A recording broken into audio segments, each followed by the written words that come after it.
A photograph by Shirley Toulson. It's a tattered, old-style picture with cardboard attached at the corners. The two girls are the poet's mom's kid sisters, and they are out on a sea holiday. Fun at the beach. The big girl isn't all that big. Misnomer. Just a minor. Barely 12. She's with her cousins, much younger to her, flanked by them, each holding one of her hands, and she, the protective big sis, leading the way or walking around in merriment.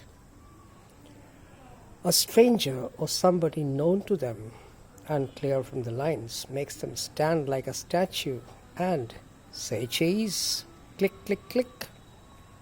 They smile wide, their faces all covered by wet hair. The poet calls the face of her mother at 12 sweet. Slight irony. Fast forward time. The pic enables the 30-plus poet to take a look at how her mom looked when she was only 12.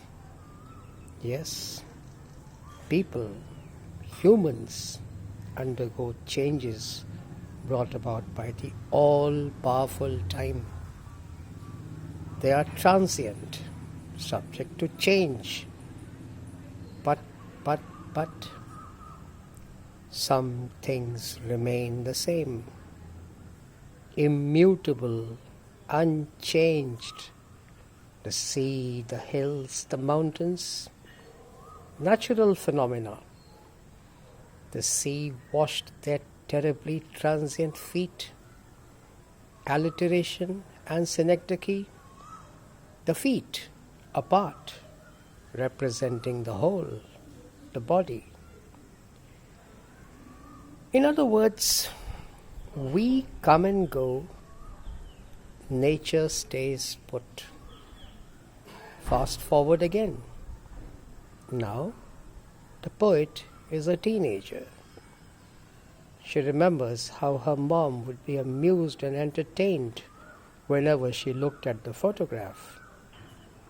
She laughs with her daughter at how the girls in the pic, she and her cousins, were dressed for the sea masti.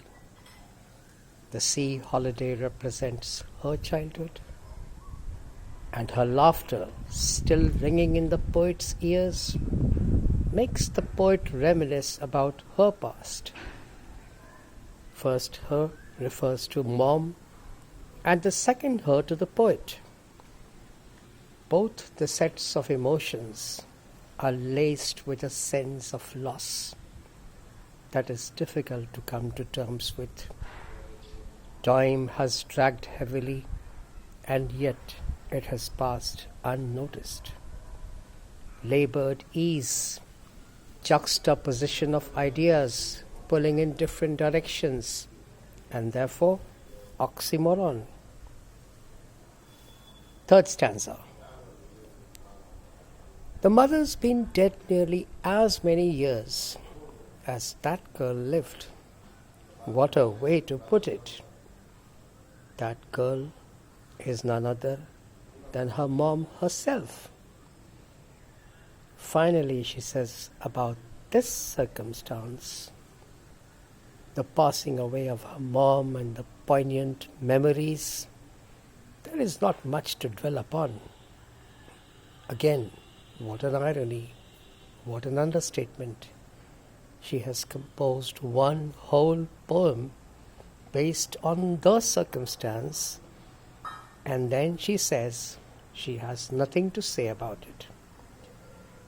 The silent memories create a raging storm of emotions and passions inside her whenever she goes down memory lane, picking up and looking at the photograph. Its silence silences.